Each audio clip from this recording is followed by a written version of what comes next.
दोस्तों नमस्कार। बिहिनिया संजय से मैं कौशल तिवारी।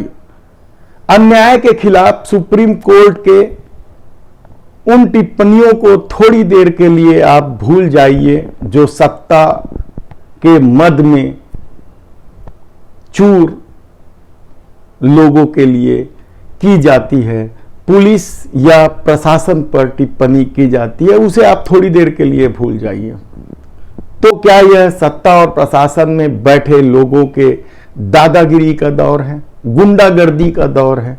आप किसी भी शब्द का उपयोग आसानी से कर सकते हैं। इस भीषण महंगाई में खून निचोड़ने वाले टैक्स से आम आदमी बेहाल है।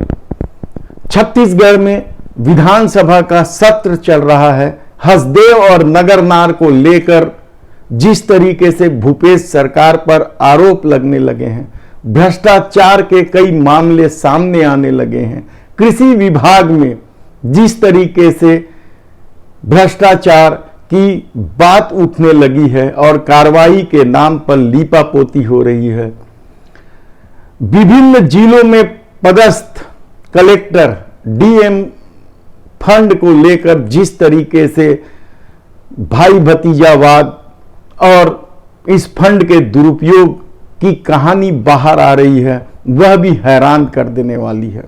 लेकिन इससे इतर क्या विरोध के स्वर को दबाने का खेल छत्तीसगढ़ में भी शुरू हो गया है, क्योंकि कुछ पत्रकार यहां भी जेल गए हैं।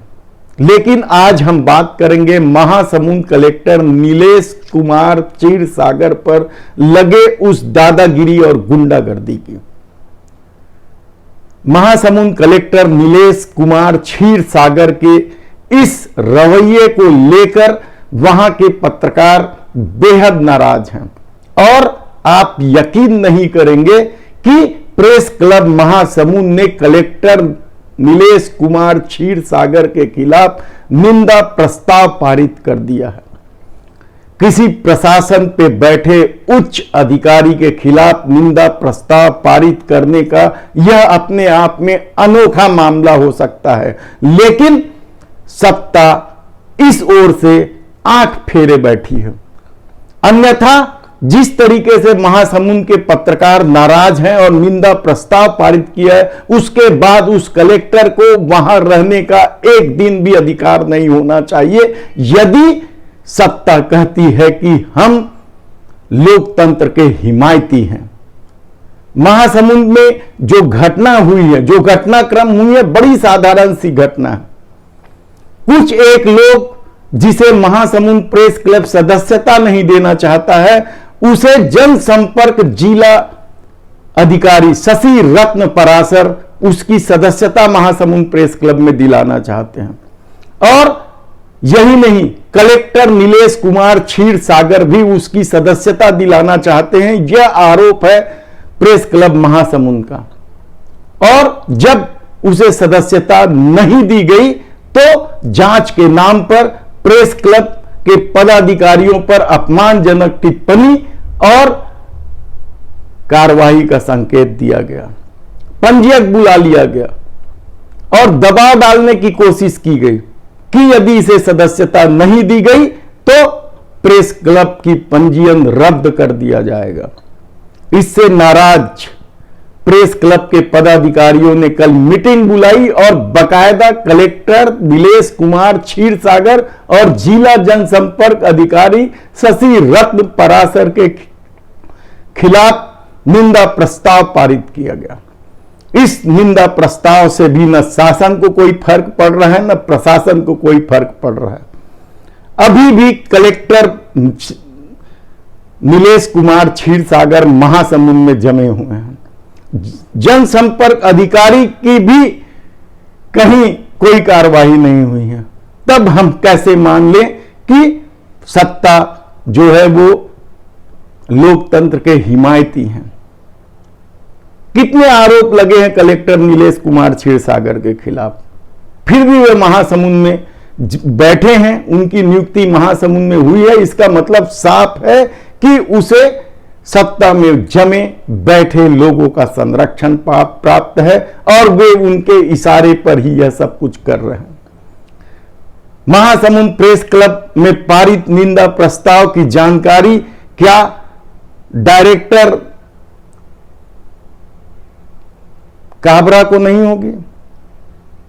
जनसंपर्क विभाग मुख्यमंत्री के पास है, क्या उन्हें इसकी जानकारी नहीं होगी? बिल्कुल होगी। और उसके बाद भी यदि अधिकारियों को नहीं हटाया जा रहा है तो इसका मतलब क्या है? दूसरी तरफ छत्तीसगढ़ में कर्मचारियों ने अपने आंदोलन की रूपरेखा तैयार करने और आंदोलन को सफल बनाने के लिए पूरे प्रदेश में दौरा का कार्यक्रम तय कर दिया है। शनिवार रविवार को भी वे छुट्टी के दिन भी दौरा कर रहे हैं, बैठकों का दौर चल रहा है और आंदोलन को बृहद रूप दिया जा रहा है। 25 जुलाई से 29 जुलाई के बीच होने वाले इस आंदोलन से जुड़े पदाधिकारियों का दावा है कि सरकारी कामकाज इस दौरान पूरी तरीके से ठप रहेगा। विधानसभा का सत्र चल रहा है और ऐसे समय में इतने बड़े आंदोलन पर भी सत्ता की चुप्पी हैरान कर देने वाली है। दूसरी तरफ अनियमित कर्मचारी संगठन भी अनिश्चितकालीन आंदोलन की रूपरेखा तैयार कर चुके हैं और कल महिला बाल विकास विभाग के संविदा कर्मचारी कांग्रेस भवन पहुंचे थे। उन्होंने वहां के पदाधिकारियों से मुलाकात कर अपनी व्यथा कही। उन्हें 8,000 रुपए मिलता है, केंद्र सरकार ने 2,000 और बढ़ाने की घोषणा कर दी, यानी 10,000 के आसपास मिलेगा। राज्यांश क्या है, उन्हें कितना कम दिया जा रहा है? क्या यह भूपेश सरकार के लिए सोचने का विषय नहीं होना चाहिए कि कोई व्यक्ति 8,000 10,000 में किस तरीके से अपना परिवार पालेगा? लेकिन वादा भूपेश सरकार का था कर्मचारियों को नियमितीकरण करने का। वो वादा आज 3.5 साल पूरा हो जाने के बाद भी यदि नहीं किया जा रहा है और कांग्रेस में बैठे प्रवक्ता ये दावा कर रहे हैं कि हमने इतनी मांगे पूरी कर दी, उतनी मांगे वादे पूरे कर दिए, तो उन वादों का क्या मतलब है? वह तो सड़कों में दिख रहा है कि किस तरीके से स्कूली सफाई कर्मचारी भीषण गर्मी में और इस तीखे बरसात में अपने आंदोलन को अंजाम दे रहे हैं। बरसते पानी में वे भीगते हुए आंदोलन कर रहे हैं। स्कूलों में पढ़ाई लिखाई चरमरा गई है। शिक्षकों को, बच्चों को साफ सफाई करना पड़ रहा है। लेकिन विधानसभा का सत्र है, हम अपनी पीठ ठोकवा रहे हैं कि इस प्रदेश के बजट का आकार बढ़ता जा रहा है। हमने पिछला रिकॉर्ड तोड़ दिया है।